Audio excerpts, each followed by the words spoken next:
Welcome back to this latest episode of Japan's Top Business Interviews. I'm your host, Dr. Greg Story, President, Dale Carnegie Tokyo Training. My special guest today is Rami Suzuki, who is the CEO of ARC Therapies and the Managing Director of Archimed. So welcome, Suksan. Thank you. Thank you. So, you've got an amazing career, or had an amazing career, and, you've been president of a number of companies, and you've done lots of interesting things. But let's go back a little bit into your history. But before that, just talk a little bit about what ARC Therapies does and what Archimed does, because people may not know those names. What is the main businesses that you're dealing in? Thank you. ARC Therapies is a National Cancer Center spin-out. We specialize in developing cures for cancer. Our focus is immunology, genetics, and metabolism. Mm-hmm. Archimed is a fund that specializes in healthcare. Right, great. So thinking back, give us a bit of a walkthrough of your career. How is it you become the president or the CEO of ARC Therapies and Managing Director of Archimed and some of the other things you've done? But let's go back. Where did your career start? My career started as a PhD, postdoctoral researcher at Imperial College back in London. So how did you wind up in doing a PhD in this area, and why London? I decided to leave Japan when I was 15. Why is that? I guess I was being precautious. Mm-hmm. All by myself, I went to London and stayed in Europe for 18 years, 2 years in Sweden and 16 years in England. So my formative years were spent in Europe, which I very much cherish. When I was about 20, two of my university friends were diagnosed with cancer. One from brain tumor and one bone cancer, osteosarcoma. And I just couldn't understand how unfair it was for them. And one day I woke up and I felt I'm here to cure cancer. That's why I pursued my PhD in medicine. My PhD thesis was on breast cancer. So did you become a medical doctor on the way through, or you went more into the research side? Research side. On the research side, yes. Right? Okay. When I was doing a postdoctoral at Imperial, I realized, however, that I'm not such a good scientist. People around me were much better than me. I still wanted to... How did you notice that? I mean, I've never been a scientist myself, so I'm just wondering, as someone who has thought about getting into research and then you start to realize that maybe this is not really me, how do you notice that? Is it the fact of people's analytical abilities or their curiosity, or how did you notice? What did you notice was different? I guess you need to be very diligent and good at experiments. Okay. I enjoyed writing and reading publications, but doing experiments, I'm not sure if I was very good. My husband is also a researcher, and he was much better than me. Okay. So presumably you met him in the lab, did you? I did. So I thought, one way to help the world cure cancer is rather than me trying to find a cure as a researcher, how about helping the researchers to do better research? So that's when I decided to go into venture capital. I spent about 3 years as a venture capitalist, focusing on life science. This was in the UK? Yes, in London. Was it hard to go from being a researcher in a lab to being someone working in a venture capitalist company? Was that a hard transition to make from one to the other? For me, it was not. And that probably tells you how untalented I was as a scientist or researcher. Yeah. It came very naturally to me. Did it? Yeah. And they were obviously keen to have you come and work for them. Yes, someone with PhD, being able to speak both Japanese and English, living in London. There weren't many I candidates. think there's one, and that was you, right? At that time. Yes. After venture capital, I joined a Japanese pharmaceutical company called Eisai as a business very development famous professional. Japanese pharmaceutical company, Eisai, yes. Thank you. And I was with Eisai for 13 years. What made you go out of venture capital into Eisai? Eisai is a very big traditional Japanese pharma company. I imagine the venture capital company is pretty exciting and pretty groovy and fast-paced and that time. They're quite different. But what made you jump out of venture capital into being with such a big player? It was a wonderful experience being a venture capitalist, but I realized that developing a drug takes longer than a fund life. So typically a drug development at that time would take 10 to 15 years, whereas fund life could be 7 to 10 years. And if you start to cut corners because of the financial reasons, you may not do the experiments that you really should be doing, or you may not be targeting a set of patients that you could be addressing. And I felt some injustice in that, and I felt closer way to get to cancer cure was to work for pharmaceutical companies whose main job is to develop new treatments. Right. And so that was Eisai in London? Or in England, right? In London, right? Okay, great. And how long were you at Eisai? For 13 years. 13 years. So I imagine you came in at a certain level. Yes. I don't know whether you came in as a manager at Eisai or you became a manager while you were at Eisai? First, I was associate director. Associate director. And did you have staff? Did you have a team? At that time, no. No. And then later you got a team? Yes. And they were foreigners in the team? Yes. So what was that? Tell us about that, because here you are, you're Japanese. You've done your PhD, you've been working in venture capital, you joined this massive big company in London, and you have to deal with a whole bunch of crazy foreigners as your staff. How did that go? What was challenging about that? That came very naturally. Naturally, yeah. Why? Why did it become natural? I guess, I was used to a very diverse set of people in London. So I think it's a bit different though, meeting people socially or on the street maybe, but actually having people work for you and reporting to you, leading them. And I guess it must have been fairly multinational as well, a number of different nationalities. Indeed, so again, that's quite challenging. Different races, different backgrounds. And what things did you notice? Well, I mean, you've grown up in Japan, you have I'm to the age of 15 anyway, but still there's some basic things about Japanese culture and Japanese thinking. But what things were challenging for you as a leader for the first time anyway, and then also given the fact they're not Japanese staff, so what was challenging about it? Maybe I'm not so sensitive. I didn't consider them challenging. If anything, coming back to Japan and managing Japanese people was new to me. Oh, okay.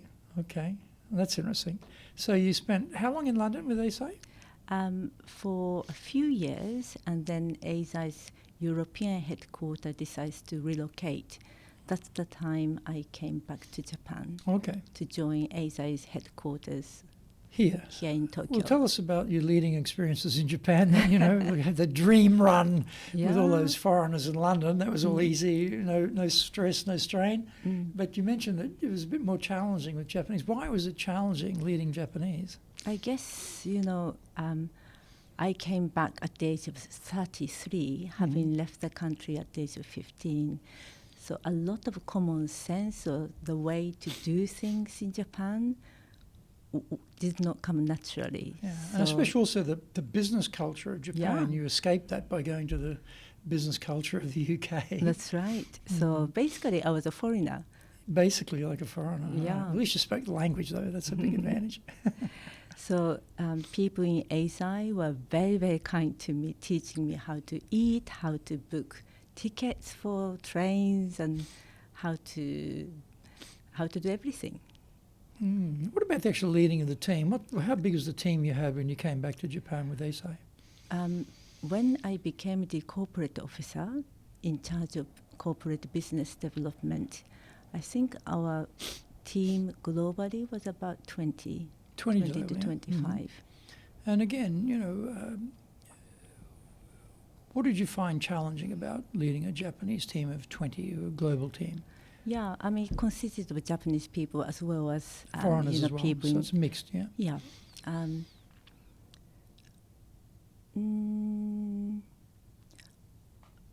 For me, as a leader, I'd rather people do what they want to do, as much as they want to do. So managing team was really trying to make sure that they can do the job in the environment which they feel comfortable. And from time to time, what may make sense in Japan might not make sense in the States or in Europe, so we need to adjust. So I guess with different people, you've got different sets of needs. If they're outside of Japan, in a foreign country, they've got a certain bunch of needs. Japanese have a different bunch of needs, so you've got to be flexible, I guess, in understanding what the needs are and then helping them to feel comfortable. Yeah, empowering them too. Yeah. And how long were you in Eisai in Japan? Altogether, I was with Eisai for 13 years. 13 years? Yes. Right. And what was your final job at Eisai? I was corporate officer in charge of business development. Right. Yes. And then from Eisai, where do you go? I went to Janssen, which is a pharmaceutical arm of Johnson & Johnson. And what was it like? I mean, culturally, I'm sure Janssen was quite different to Eisai. And also, I'm guessing, this is Janssen in Japan, Correct. So presumably most of the team are Japanese. Yes, quite. The majority are Japanese, but we also had foreign talents. And what was your job at Janssen? I joined as a business development professional, but I became the head of medical affairs at Janssen. And how big is the team you're running there? 150. How many? 150. 150, my goodness, that's a big jump from 20 to 150. That's true. Tell us about how was that going from such a, quite a small team to quite a big team? What was challenging about that? Johnson & Johnson actually has some similarities to Eisai. Okay. J&J has Credo, and Eisai has human healthcare. So for me, conceptually, working for Johnson & Johnson was a natural fit. But it is a U.S. company. You do certain things in a U.S. way, which required learning for me. Sorry, did I get that wrong? Is it Johnson & Johnson or is it Janssen? Janssen is the pharmaceutical arm of Johnson & Johnson. Okay. So it's a part of the group. Okay, yeah. Right. Yeah. Right, okay.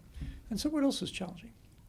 150 people is a lot to take care of. Yes, but again, I never really considered these things challenging. In terms of what things for you did you find worked well managing a bigger team compared to a smaller team? You've got to manage differently, right? Because you're operating at a different level, different responsibilities. So what things did you find you could transfer from your experience into that bigger role? So my direct reports were about a dozen. And then that's quite a lot. Dozen people is quite a big direct report number. And underneath them, you have different sets of people. I guess in terms of numbers of the number of people, what's most important is just to make sure that no one is left behind. Right. And after Janssen, where did you go? After Janssen, I joined a company called Ferring. And what was it called? Ferring. Okay. Ferring is infertility treatment company. It's private. It's headquartered in Switzerland. So this is Ferring, Japan, I guess? Yes. And what was your role in Ferring? I was the CEO of Ferring, Japan. So this is a big step up to go from running a division within one company to becoming the CEO of another company. Again, I'm sure it was very comfortable. But again, it's a different responsibility because you're covering off a lot more roles than what you've done previously. So how did you make that transition from going from being one of a group of division heads to being the boss of the whole company? It was my first time to become the representative director of an entity. So there were many legal and logistic learning there. Being a private Swiss company is quite different from being a listed US company. Yeah, that'd be right. Yeah. Also, infertility business is different from what I was used to. My expertise was more of oncology, immunology, and infectious diseases, whereas infertility at the time, it wasn't fully reimbursed by the government. And the government was thinking about... And it's only just recently. I mean, how many years ago was that now? This is about 4 or 5 years now. Right, so it's only recently that with the push for having a bigger population growth, that they're starting to look at supporting infertility treatment in Japan. I don't know if it's even passed legislation here yet, but it must be getting close. People are now funded for infertility now. treatment. And at that time, a lot of my work was around that issue. So working lobbying with the NPO, government to support it? lobbying, talking to various stakeholders to make it happen. Well done. Thank you. And how long are you at Ferring? I was not there for too long because pandemic happened. Yeah. And I was asked by my previous colleague who used to work with me at Janssen, and he joined Moderna as chief medical officer. And he contacted me through LinkedIn, and he said, Rami, it's pandemic. We're setting up Moderna Japan. Why don't you come and join us? So I left Ferring for Moderna Japan to be part of it. Yeah. What role did you have in Moderna when you joined? Representative director. So straight in as a president? Yes. You got the job on LinkedIn. That's fantastic. It happens. I mean, seriously, you got the presidential job through LinkedIn. That's incredible. And I guess, we'd never heard of Moderna as a general public until the COVID, right, and the pandemic. And then I think I had 7 shots altogether for COVID, and I think probably 5 maybe out of the 7 were Moderna. If I think back, I can't quite remember, something like that. They're mostly Moderna, I think. And so that became a really big deal, wasn't it? And the company growth must have been tremendous. It was. At the time, yeah. We started as a company of 3 people, and in a very short period, say a year and a half, we were over 100. From 3 to 100, in what period of time? In about a year and a half. In how long? 1 year and a half. A year and a half? Yeah. Wow, my goodness. Well, don't tell me that was easy. To actually get from 3 to 100 in a year and a half, that's phenomenal. We also growth. obtained license as a pharmaceutical company and approval for our products and transferred the rights from another company to us.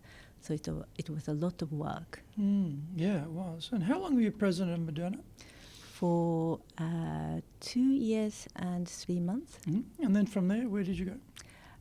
I left Moderna at the end of 2023 and joined Archimed At that time, and right? also Therapies. To do the fundraising side of things, I guess. And where does ARC Therapies fit into that? ARC Therapies, I joined in January 2024, and Archimed about the same time as well. Okay, so it's a sort of... Are they separate companies? Are they related? It's completely separate. Completely separate. Yes. So you're actually managing director of one and the CEO of the other. That's right. Okay, well, you're a busy woman, that's for sure. So thank you. Thank you for walking us through that. You've actually been part of history, haven't you? Because if you think about pandemics, and hopefully we never have another one in our lifetime, but Moderna has been one of the key companies in the world to deal with the pandemic and to get to the solution to protect people.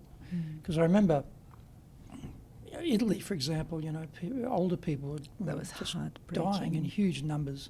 Yeah. And I remember, you know, New York, they couldn't deal with the bodies. There were so many people dying. It was so terrifying at the time. And then in such a short space of time for people to come up with a vaccine to protect people is incredibly fast. I mean, and just unheard of, I think, in scientific circles. So Moderna played a really big role in that. So thank you. Thank you. Thank you for protecting us. So let's talk about, over the course of your leadership career, what things have you found has worked well to get people to follow you, to get them engaged to follow your leadership? Honesty is something I try as hard as possible, as much as possible. But I'm sure everyone says, I'm honest. But, you know, how does that idea of honesty, what does that translate into in the day-to-day? How would someone recognise you're an honest boss? How would they know that? What would they see? How would they feel it? When I see someone being brilliant or good job done, I honestly become rather excited, and I tell them how amazing they are. They feel my energy and how impressed I am, I think. Also, when I'm not comfortable with certain statements, I don't let that go. I do tell them that it's something I need to understand better, or maybe we need to talk a little bit more for me and for others to feel comfortable. So I guess that's honesty in action. Yeah, what else has worked well to get people engaged to follow you? When I became the head of medical affairs at Janssen, at that time I was reading a lot of ancient literatures from China and Japan. So I started a circle, a club of willing people. It's not mandatory. Anyone interested in learning this literature with me about leadership. So it's not just me learning, or it's not just me telling people what to do. It's just collective learning together. That seems to have worked well. And in terms of recognising people who are doing really well, that's good. What about the people who are not doing so well? How do you get them engaged? How do you get them to do a better job, or to take more responsibility, or work harder, or whatever it might be? What have you found? Because, you know, out of 100 people, there's only going to be a small percentage of people who are doing brilliantly. The majority are going to be doing so-so, and there'll be a small percentage not doing too well. So how about that middle group, or the people not doing so well? What have you found works well to get them engaged? I'm also honest with these individuals as well. Not in the way that I blame them or I criticize. It's more to find how can the company, or how can I help them do the job that they need to do. Often it is not that the person is incapable or lazy. It is just the fit of that person and job or the environment that's not working out.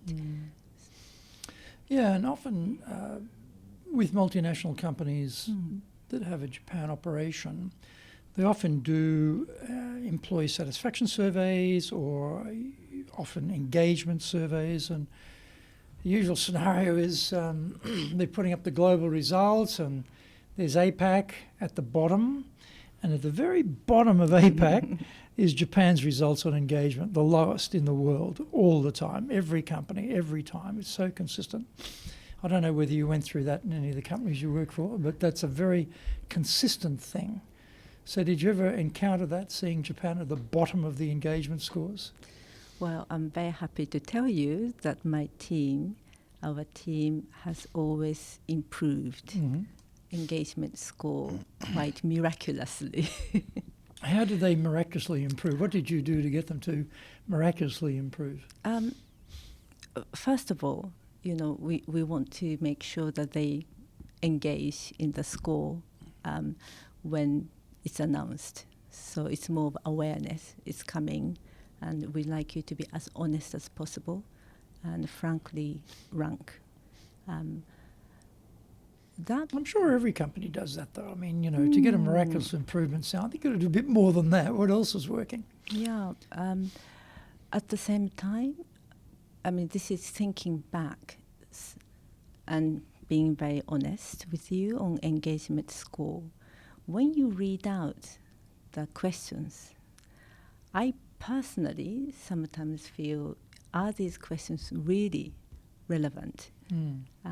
And particularly when they're put in from English into Japanese, when they're translated, because I often find this, that if you speak Japanese, read Japanese, and I look at the question in English, and then I look at the translation, and I often feel, this has just been translated by a translator who doesn't have a sense of the nuance of what we're asking in English. That nuance is missed in the Japanese translation, and so it doesn't resonate often with the Japanese audience. In the same way. Yeah. I agree. Yeah. So we did point out to the organizers, some of the questions needs to be rewarded. That fine adjustment may have helped.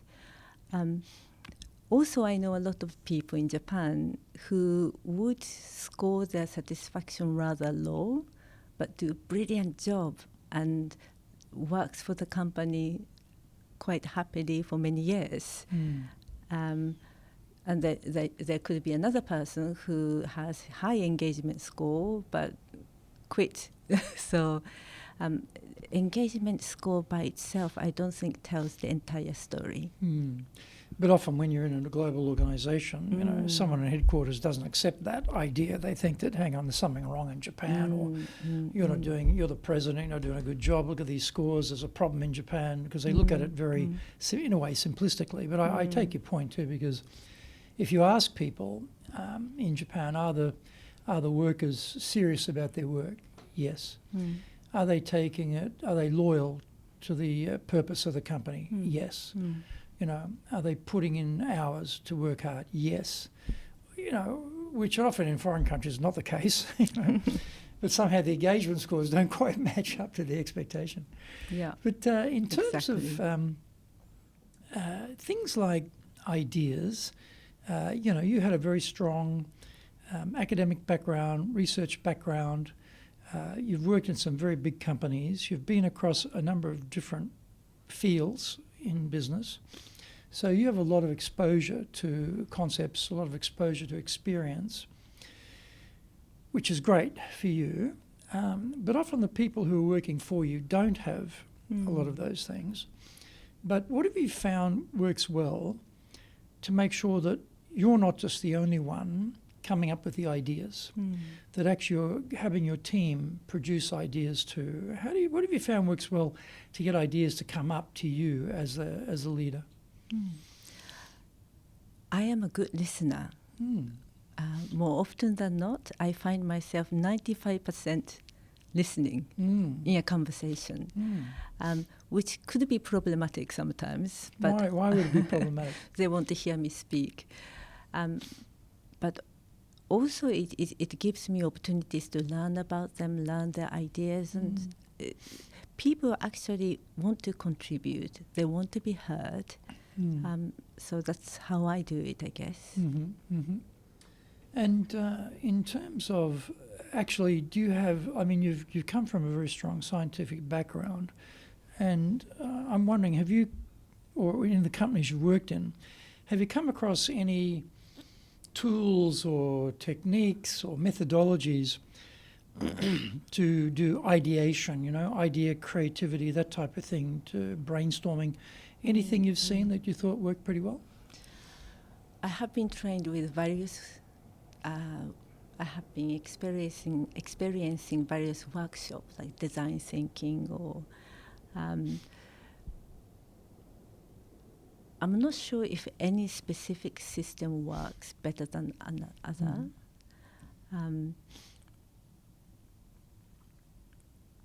What I find exciting is when we have specific problem and a group of brilliant, passionate people get together and they discuss this fully to sort it out. There is some kind of miracle happening. You know, you feel it. They're going to change the world, and you feel excited to be part of it. That kind of experience is very dear to me. But I'm guessing, you know, people work in all different components of the company, and they work at different levels, and they come with different educational backgrounds, experiences, insights, and whatever.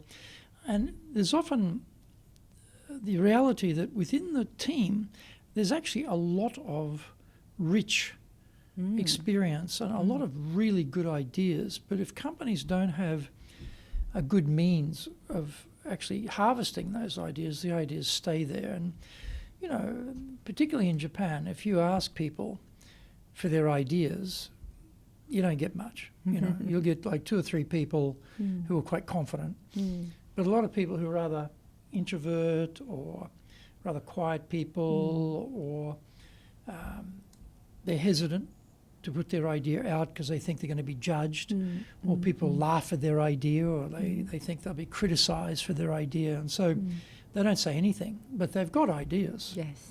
But, you know, how do you get those ideas out of them? Have you come up with anything that works well to do that? You know, during COVID, people start remote working, and it's online meetings. And what I found interesting was people who wouldn't speak out, they text on their comments. So they actually share more ideas than they would in a meeting. In the room. Yeah. Because it's more anonymous. Yeah, yeah. And some of them may not even switch on the camera, but it made them feel, I guess, comfortable. I'm a big fan of gashuku. Do you know gashuku? Gashuku? Yes. Yes. Like having a offsite. Gashuku type of offsite, yeah. Yeah. If you can have 1 week of gashuku in a nice environment, and you have brilliant people there to work on a problem or issue to sort out, I think that's probably much more productive than series of meetings in an office like this.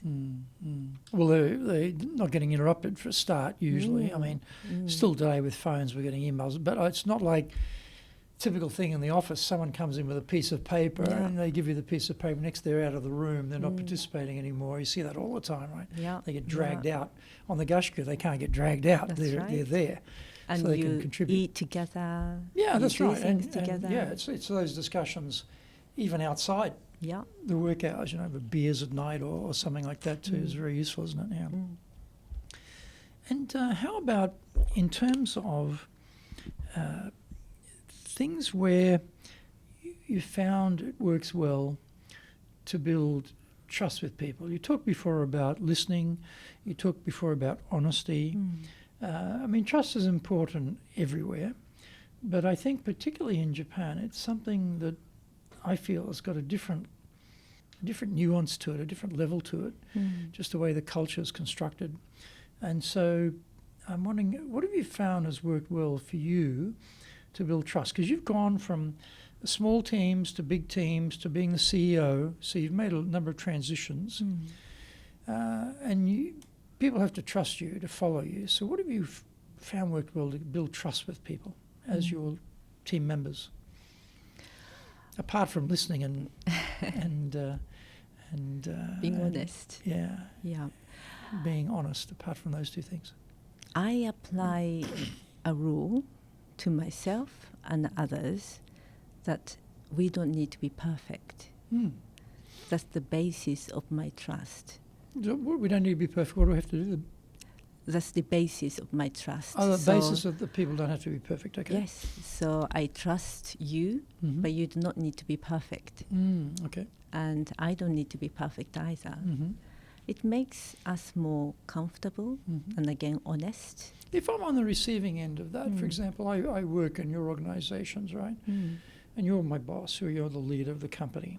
How would I feel that you trust me? How would I feel that I don't have to be perfect? How would I know that? How would I recognize that's going on? If someone tells me that this went wrong and it is his or her mistake, I thank them for sharing that with me. I also praise them that it is good that they came up as quickly as they noticed. If you want to be successful as a leader, do the Leadership Training for Managers course. All companies need people who can both manage and lead. Leading people screams out for real skills in communication, dealing with all different types of people, being excellent at innovation, planning, delegation, handling mistakes, doing performance reviews really well, and inspiring and motivating the team. Do the Leadership Training for Managers course now in either Japanese or English. Leading is easy. Getting people to follow is the hard part. That is a great quote from Yogi Berra.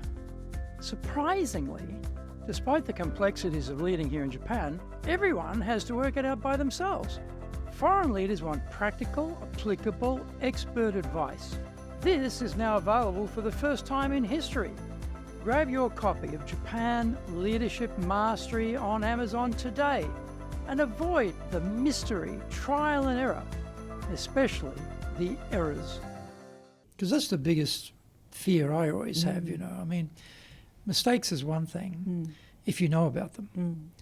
And usually it's mistakes you don't know about, or you know about them at the very wrong timing or past the timing to do anything about it, you know, because you have the power, the money, the time, the authority to help them fix the problem if you know about it. But often the problems get to a certain point they can't hide it anymore. And by the time we get it as the boss, it's like, oh, there's not much I can do anymore. It's like it's gone too far. But if they'd come to me earlier, I could have used my power and my money and my authority and my time to help them fix it. So that's always the fear that they're hiding it. And I think in Japan, Japanese are pretty good, at hiding mistakes, I found. Okay. So how did you get them to bring the mistakes out to you? How did you find a way of encouraging them to share that they'd made a mistake with you so they felt safe to tell you? What did you do to make them feel safe? So for me, the honesty is so important in that every day, if I tell you and you tell me what you think, many problems are sorted then and there. Even when it's this tiny, it does not need to become like a big tree, which is difficult to root out.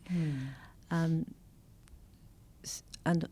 also a mistake is rarely down to just one individual. So it is a collective responsibility. There could have been a system which may have helped the person to do better. So I think being frank every day and being as equal as possible in conversation so that they do not need to feel fear towards authoritative figure. I guess that's my style. I mean, one thing is if people come to you with a mistake, what about the other case where they've made the mistake and they've either not come to you with it or even worse, they've tried to hide it. How do you deal with those sorts of things? I never really had a problem where someone was hiding and it was found out and had a big consequence. But I guess if that's the case, rather than being emotional, I like to tell the person rules and the compliance rules where the person was expected to behave differently or act differently.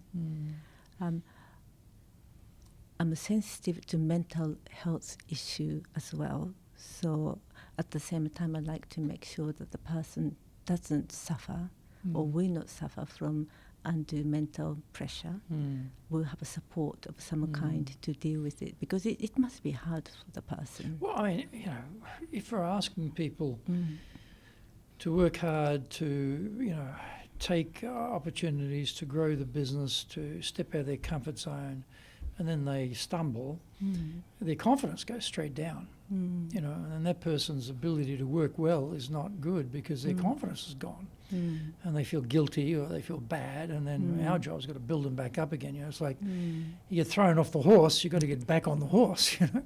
Our job's to help them get back on that horse and keep riding. So I think that's always an issue. When I was in banking, I was in retail banking, and that's a very heavily regulated area, just like the industries you're in, heavily regulated.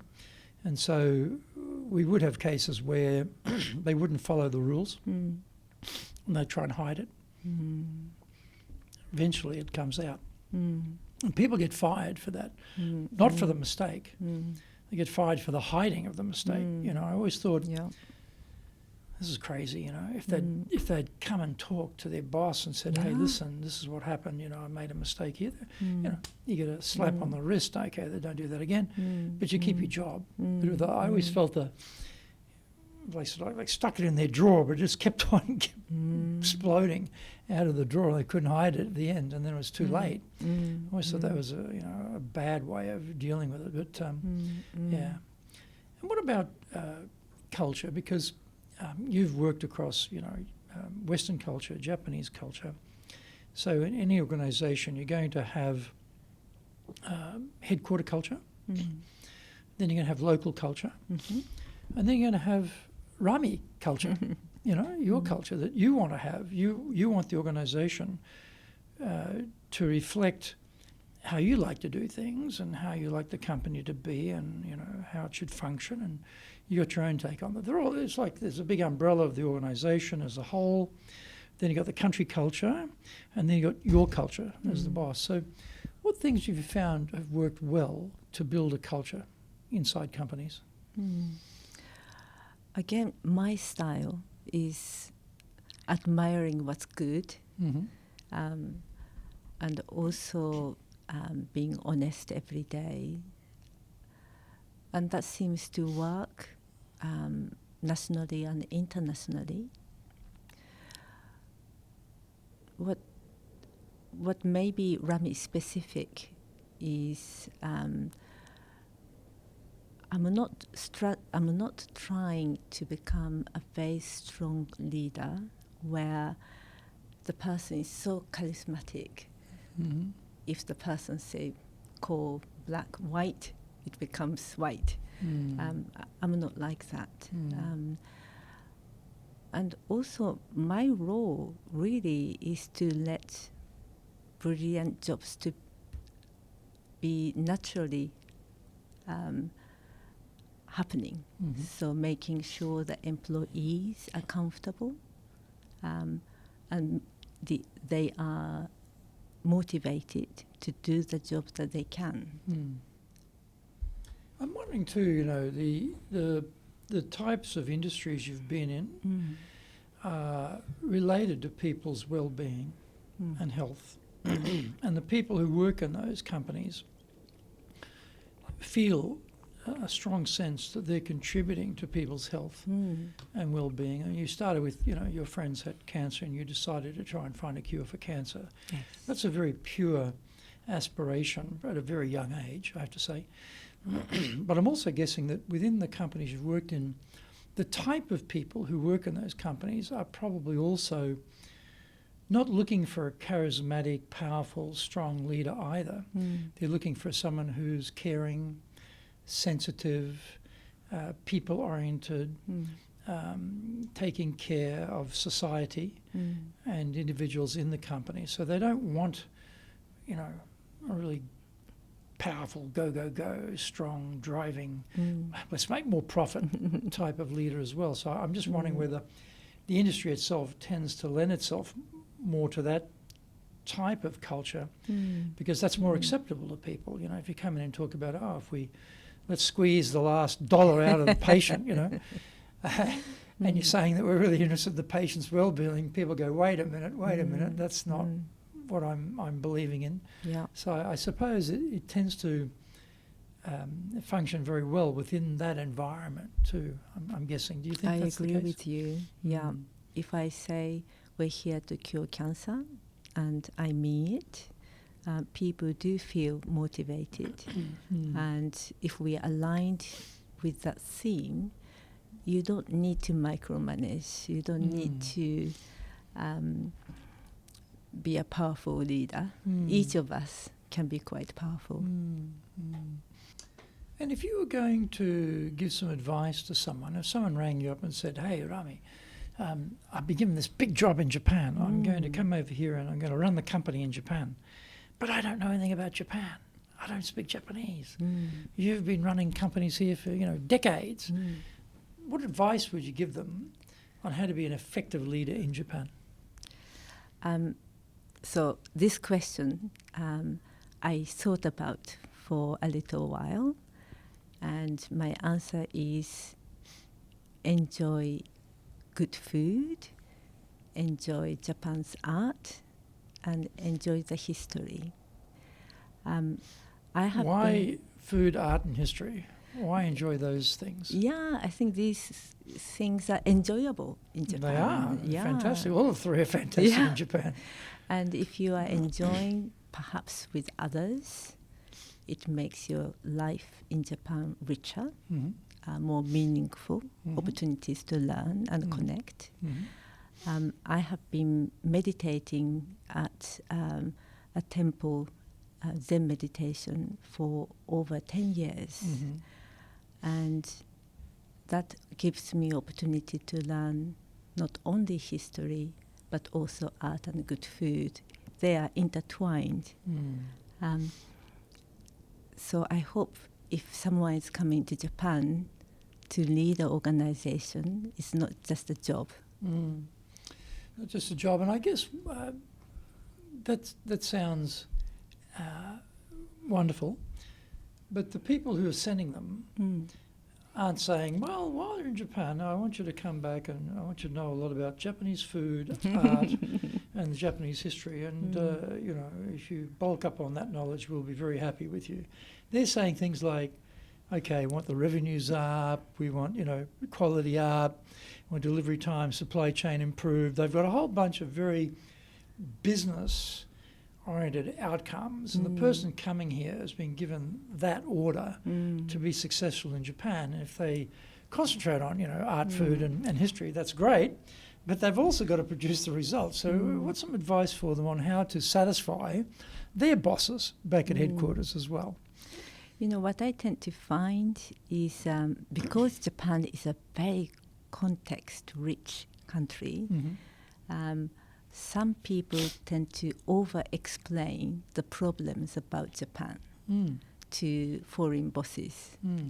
The other issue may be that Japanese people tend to worry so much. They tend to what? Worry. Oh, worry. Yeah. Worry too much. Okay. Being modest is and being humble is a virtue. And very risk averse. Extremely risk averse. Yeah. And all of that ends up in a communication that is not necessarily effective to international colleagues. One, the explanation is very long, tedious, and difficult to understand. And circuitous too. Often it goes around in a circle. Well, what's the point of this discussion, right? Yeah, so I guess if you're expecting people to pick up on what you're saying without saying it directly, maybe it works, type of vishindention, that sort of unspoken communication amongst Japanese may work. But I know as a foreigner, it never works with me at all. If any Japanese team member of mine is expecting me to pick up on some intrinsic Ishindention communication, like, forget it. Like, I'm Australian, you've got to tell me straight up, because I'm not going to work it out by myself. And I tell them that, right? So they know that. But someone coming in may not have that advantage of that conversation, sort of be wondering why no one's telling them what's going on, or being direct or being clear. So what should they do? How do they get around that problem? I think if you ask people what the solution could be, people often have a lot of ideas. So you can decide which solution to go for, try and error maybe. So if the conversation is solution orientated, I don't think it's too much of a problem, at least in my experience. How about you? Well, I think you said before about listening. I think that's very important rather than talking. And I think particularly if you're turning up here and you haven't done your food, art and history study yet, you should do that, definitely should do that. But you should also be a good listener. And I think I wrote a book called Japan Business Mastery, and chapter 34, the last chapter, basically says you shouldn't take the job to come to Japan unless you have a very good conversation with your bosses. And that you have to understand that Japan moves in a different way and more slowly, and you can't be expected to produce instant results because that's what they want. And if that's what they want, it's unrealistic for Japan, and you shouldn't take the job. But if you are going to take the job, then have that conversation and buy yourself some air cover, buy yourself some time, buy yourself some margin to be able to take the time. Because, you know, coming in and everything looks broken, and, you know, this isn't how I see it in headquarters, and that looks wrong to me, and we have to change that, and these people have got to go because they're blocking me, and these people aren't fast enough, they got to go to replace all these people, which is very typical. You know, if you took your time and if you listen to people carefully, and particularly listen to clients. You know, often the people in your team who are blocking you are big client supporters and promoters, and they're representing the client's interests inside the company. Which is wonderful, right? Which is wonderful, right? And if you go and talk to the client, then you find out why your own people are blocking you, because the client's blocking that too, and it's a stupid idea. You know? But you don't know it's a stupid idea because it works fine in headquarters. So that's, I believe, listening, as you mentioned before, and but you've got to have the time. You know, if you're on a sort of schedule, like, hey, you know, Rami, we're expecting to see results in 3 months. We send you out there, we want to see the numbers turn around. Ridiculous, you know, but you've got to head that off at the beginning before you get on the plane. That's my advice in my book. So that's what I think. But, yeah, what else? Should they learn Japanese? That's hard. Some people learn Japanese very quickly. And I don't know anybody who learns Japanese quickly. really? You have to introduce me to those people. I find everybody takes forever. My husband is English, and he's lived with me in Japan for some years, and Japanese is still a challenge for him. It's still what, sorry? A challenge. A challenge, yeah. Well, I've been here for 40 years, and it's a challenge for me too. So I guess the answer is you don't need to learn Japanese. Well, I don't know. I think it depends. I mean, if people are going to be here, if you're on a 3-year posting, I think that's pretty challenging. But you've got to learn some Japanese just to even get in the cab, or, you know, to go Just and to buy get something by. in the shop, or ask directions, or, you know, because, you know, very hard to find, although phones are making it easy, you know, with the tracking these days, with your phone maps and whatever. But if you're here for 5 years, you know, a lot of postings these days are longer. They're 5 years. I think you can learn quite a bit in 5 years. Maybe you're not going to be conducting high-powered business meetings with clients in Japanese so quickly, but you can probably understand quite a bit of what's going on in the meetings. Even if maybe you can't speak so much, but you can listen and understand. I think that's quite valuable. And also I think you're dealing with foreign languages, and you would have found this when you were 15 and you went to England, that you're reading the body language very carefully. You're feeling the vibe of the person. as well as the words, the facial expression and the energy. You're reading a lot of, things to get the communication of what they're actually on about, apart from just the language. So I think it was 5 years, I think, yeah. If you're going to be for 5 years, yeah, it's worthwhile. 3 years, well, if you can get in a cab and, get where you're going, that's probably good. And go and buy a, coffee at Starbucks or something, that's probably pretty good. My cousin was here for a long time. Her husband was English.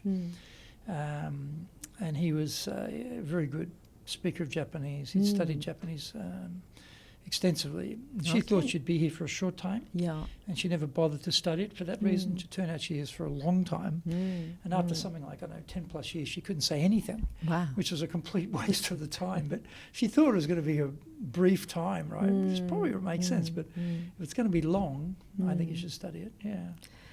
I think some greeting languages, hello, thank you, good morning, I appreciate that. I mean, these are good to have. Yeah, good to have. I mean, it's polite, isn't it? I mean, being able to be polite in any language, I think, works extremely well. Yeah. Any other advice you'd give them? I wish a leader coming from international company will help Japanese talents to work and grow abroad. Okay, why? Because I think people in Japan are so comfortable in Japan, but they can very much grow and learn by living and working outside for a while. They don't want to go though. Some do. Some do, So but for most those who don't. want to. I remember Yanai-san, from Uniqlo, complaining that because he's trying to take over the world with Uniqlo and he wanted Japanese to go and work in foreign countries. And they don't. Japan, low crime rate, no drug problem, no guns, people are polite, everything works perfectly, the streets are clean, no graffiti, people are polite, it's like heaven here. Honestly, it's like heaven here compared to any of them. Maybe Paris is pretty good, but most, London, so New York, not so great, but Tokyo's fantastic, in that sense. So, and Japan's fantastic, so I understand why people like it here. But yeah, I agree with you. I think getting out of the Japan comfort zone forces you to grow and become. Well, Japan needs people to be more international because the whole foreign direct investment's going out because the domestic markets are shrinking. Yeah. And Japan needs people who can deal with this empire that these companies are building offshore. It's an opportunity. Sorry? It's a big opportunity for them. It's a big opportunity, but we've got to encourage them to go, right? You're a role model. You're a role model for doing that. Yourself, which is good, but as I say, it's pretty comfortable here for young people. And I think it's comfortable for me too. Yeah, well, the numbers of people who are actually going offshore to study have been declining because of the bubble economy and then, Lehman shock, the economics of it. But in the last couple of years, it sort of hit about 50,000 a year going offshore to do degrees. And sort of crawl back up to about 60-something, low 60s. But the government has their fourth plan to do 3-4 year degree, 150,000 a year by, I think it's 2033 is the target. And then they have another couple 100,000 doing shorter stays, not full degrees, which I think is fantastic. The only problem is this is the fourth plan, and the first three have all failed miserably. So I hope number 4 works, because I think it'd be great too for young Japanese to go overseas and experience that and bring all that back to Japan, a bit like they did in Meiji, Meiji, what happened? They sent them all overseas, right? Exactly. Well, samurai, you're going overseas for a couple of years. I love these photos. Sorry? I love the photos of those samurai in London and other places. Yeah. And they did it, and they turned the country around. Yeah. That's great. So any final advice for people around leadership? Like, if you're going to give your definition of leadership, how would you define it? I'm still working on it, but I would like to ask you the same question. I've been curious about this podcast series you have been diligently doing for some time now with amazing people on the show. What is now definition of leadership for you? Yeah, I struggle with this myself because I guess this is somewhere around 250 interviews. Wow. Not everyone has been published yet because I have a store of them, but in terms of actually doing the interviews. And there's such a broad range of ideas on that. And so in a way, for me, it confuses me more than anything else because there are so many views on it, so many angles on it. And I think, well, what do I really think about it myself? So I'm still working on that because trying to actually to digest like 250 ideas on it is quite a big task to try and get it to simulate in your mind. So I'm still working on it, but nice try to get me to answer the question. You're the guest here. What's your definition of leadership? Recently, I attended a seminar given by a No artist. He plays No, Japanese traditional art. And he was explaining that in a traditional ancient Japanese music, each person makes a sound, and each person's sounds are so different from each other. And if you have heard of traditional Japanese music, You're talking about kagaku? yes, gagaku, Traditional court music? it's not really in harmony, is it? No. A lot of almost like a It's not noise. No, it's not melodic. No. All these sounds are coming out at its own pace. Yet it has quite an impact to a listener. It may be acquired taste, but I guess for me, leadership is a little bit like that. I do not need everyone to act at the same time or produce the same sound or create beautiful harmony or melody. It's okay to be different. It's okay to be you. Well, thank you. And on that note, let me thank you very much today. Thank you. Thank you. And please join us again for our next episode of Japan's top business interviews.